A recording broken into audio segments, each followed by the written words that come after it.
দেখো একটা পার্সেল এসেছে, সেটা আগে ওর খুলে দেখতে হবে কি আছে। খোলো, তাহলে তুমি খোলো, দেখো তো কি আছে। দেখো ওই বের করবে এখন, বের করো, দেখি তো কি এসেছে। ও বাবা, এটা কার?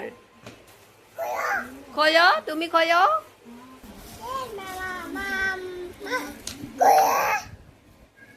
পার্সেলটা পুরো আনবক্সিং করলো।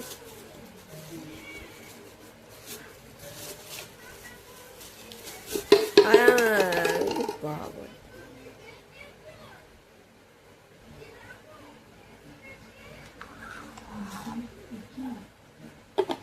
বোতল, ওয়াটার বোতল, কার, চকো।